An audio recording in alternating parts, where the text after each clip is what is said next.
Hello കൂട്ടുകാരെ, my daily life സ്റ്റോറിയിലെ ഒരു വീഡിയോയിലേക്ക് എല്ലാവർക്കും സ്വാഗതം. ഇന്ന് ഞാനൊരു നാടൻ വിഭവം ചെയ്യാനായിട്ടാണ് എത്തിയിരിക്കുന്നത്. അപ്പോൾ നമ്മുടെ ചായക്കടയിലൊക്കെ കിട്ടിക്കൊണ്ടിരിക്കുന്ന അതേ ടേസ്റ്റിൽ പരിപ്പ് വട എങ്ങനെ തയ്യാറാക്കാമെന്ന് നമുക്ക് നോക്കാം. അപ്പോൾ പരിപ്പ് വട തയ്യാറാക്കാനായിട്ട് ഇതുപോലെ പരിപ്പ് വേണം. ഇത് നമ്മുടെ പരിപ്പ് വടയുടെ പരിപ്പാണ്, അതായത് കടലപ്പരിപ്പില്ലേ, അതാണ് സാധനം. അപ്പം ഇത് നമുക്ക് കടയിൽ ചോദിച്ചാൽ മതി, ഈ പരിപ്പ് വട ഉണ്ടാക്കുന്ന പരിപ്പെന്ന് ചോദിച്ചു കഴിഞ്ഞാൽ കിട്ടും. ഇത് ഇത്രയും ഇതുകൊണ്ട് നല്ല കുതിർത്ത് വെച്ചതാണ്. ഞാൻ രാത്രിയിൽ സോക്ക് ചെയ്ത് വെച്ചിട്ട് രാവിലെ കഴുകി എടുത്തതാണ്. അപ്പോൾ നന്നായിട്ടിത് കുതിർന്ന് ഇങ്ങനെ നന്നായിട്ട് വീർത്ത് വന്നിട്ടുണ്ട്. ഇത് ഞാൻ 1/2 കിലോയാണ് എടുത്തിരിക്കുന്നത്. 1/2 കിലോയുടെ പരിപ്പ് വടയാണ് ഉണ്ടാക്കുന്നത്. അപ്പോൾ അതിന് കൂടിയുള്ള ഇൻഗ്രീഡിയൻസ് എന്താണെന്ന് പറയാം. പിന്നെ ഞാൻ ഇതിലേക്ക് എടുത്തിട്ടുള്ളത് കുറച്ച് കറിവേപ്പില എടുത്തിട്ടുണ്ട്. അതുപോലെ തന്നെ മല്ലിയില വേണമെങ്കിൽ ചേർത്താൽ മതി, ഉണ്ടെങ്കിൽ ചേർത്താൽ മതി, നിർബന്ധമില്ല. അതുപോലെ തന്നെ വറ്റൽമുളക് കുറച്ച് ചേർക്കുന്നുണ്ട്. പിന്നെ 2 പച്ചമുളക് ചേർക്കുന്നുണ്ട്. അതുപോലെ 2 വലിയ സവോള ചേർക്കുന്നുണ്ട്. പിന്നെ കുറച്ച് നമ്മുടെ വെളുത്തുള്ളി, ഇതിങ്ങനെ മുഴുവനായിട്ടാണ് ഇടുന്നത്. 8 അല്ലിയുണ്ട്. പിന്നെ ഇതുപോലെ ചെറിയ കഷ്ണം ഒരു ഇഞ്ചി എടുക്കുന്നുണ്ട്.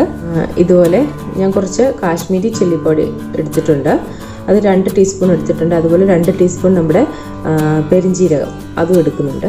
പിന്നെ നമുക്ക് ഉപ്പും വെളിച്ചെണ്ണയൊക്കെ ആവശ്യത്തിന് വേണം. കായപ്പൊടി അതും നമ്മൾ കുറച്ച് ചേർക്കും.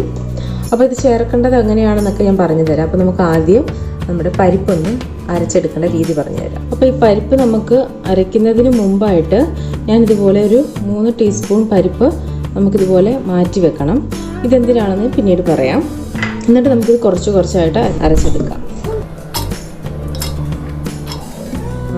ഇത് നല്ലോണം അരയണമെന്നില്ല, അതുകൊണ്ട് ഈ ഒരു ലെവലിൽ നമുക്കിട്ടിട്ട് നമുക്ക് അരച്ചെടുക്കാം. അപ്പോൾ അരച്ചെടുക്കേണ്ട എങ്ങനെയാണെന്ന് ഞാൻ കാണിച്ചു തരാം.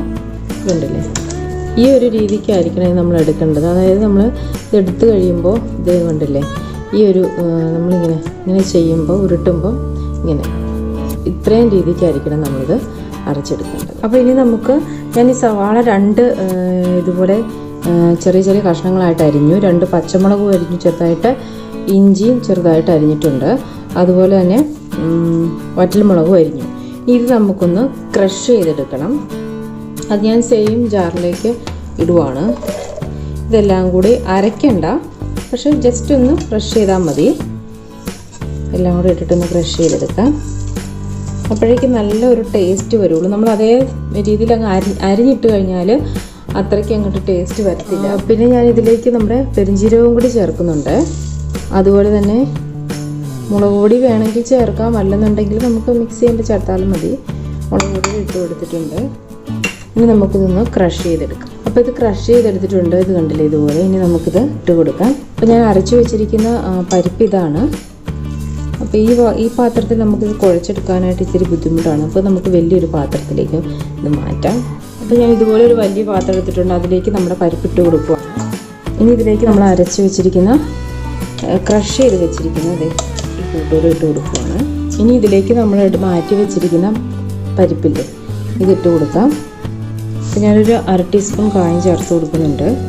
ആവശ്യത്തിന് ഉപ്പിട്ട് കൊടുക്കുക. ഇനി വെച്ചിരിക്കുന്ന കറിവേപ്പിലയും അതുപോലെ തന്നെ മല്ലിയിലയും കൂടെ ഞാൻ ചേർത്ത് കൊടുക്കുകയാണ്. ഇനി നമുക്ക് കഴുകി വൃത്തിയാക്കിയ കൈ വെച്ചിട്ട് തന്നെ നമുക്കിത് ഒന്ന് മിക്സ് ചെയ്യാം കേട്ടോ. അപ്പം ഞാനിത് നന്നായിട്ട് കുഴച്ച് വെച്ചിട്ടുണ്ട്. ഇനി നമുക്ക് ഇത് ഉണ്ടാക്കിയെടുക്കുന്നത് എങ്ങനെയാണെന്ന് നോക്കാം. ഇതിൻ്റെ ചട്ടി വെച്ചിട്ടുണ്ട്. ഇതിലേക്ക് നമുക്ക് ആവശ്യത്തിന് ഓയിൽ ഒഴിച്ച് കൊടുക്കാം. നമ്മുടെ ഓയിൽ നന്നായിട്ട് ചൂടായി വന്നിട്ടുണ്ട്. കുറച്ച് മാവ് എടുത്തിട്ട് ഇതുപോലെ ഒന്ന് ഉരുട്ട്, അതിനുശേഷം നമ്മൾ കയ്യുടെ ഇതിൽ വെച്ചിട്ട് ഇങ്ങനെ വയ്ക്കുക. അപ്പോൾ ഇതാണ് ഇതിൻ്റെ കറക്റ്റ് ഒരു ഷേപ്പ് എന്ന് പറയുന്നത്. അതായത് പരിപ്പ് വടയുടെ സെൻറ്ററിൽ പൊങ്ങിയ സൈഡ് കുറച്ച് കട്ടി കുറഞ്ഞുമാണ് ഇരിക്കുന്നത്. അപ്പോൾ ഇങ്ങനെ നമുക്കിത് ഫുള്ള് ഇതിലേക്ക് ഇട്ട് കൊടുക്കുവാണ്.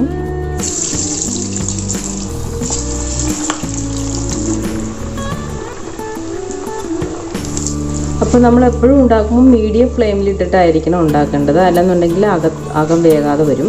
അപ്പം മീഡിയം ഫ്ലെയിമിലിട്ട് പതിയെ മെല്ലെ വേവിച്ചെടുക്കുക. അത് മോനാണ്, ഋഷികേശിൻ്റെ സൗണ്ടാണ് കേട്ടെ. ഒരു ഹായ് പറഞ്ഞ ഋഷികേശ്. ഇടയ്ക്ക് നമുക്ക് ഇങ്ങനെ ഒന്ന് മറിച്ചിട്ട് കൊടുക്കാം. ഇത് കണ്ടോ, നന്നായിട്ട് മൂത്ത് വരുന്നുണ്ട്. അപ്പോൾ ഇടയ്ക്ക് നമ്മളൊന്ന് ഇളക്കി കൊടുക്കണം കേട്ടോ. എങ്കിൽ മാത്രമേ ഉള്ളത് രണ്ട് ഭാഗവും മുരിഞ്ഞ് കിട്ടുള്ളൂ. ഇപ്പോൾ കണ്ടില്ലേ കളറ് മാറി മാറി വരുന്നുണ്ട്.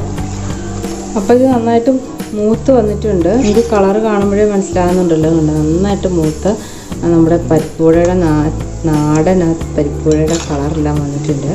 ഇത് നമുക്ക് വാങ്ങി വയ്ക്കാം. കണ്ടില്ലേ? ഇനി ഇത് ചൂടാറി കഴിയുമ്പോൾ നമുക്ക് മുറിച്ച് നോക്കാം. നമുക്ക് ഫുള്ള് ഇങ്ങനെ ഉണ്ടാക്കിയെടുക്കാം.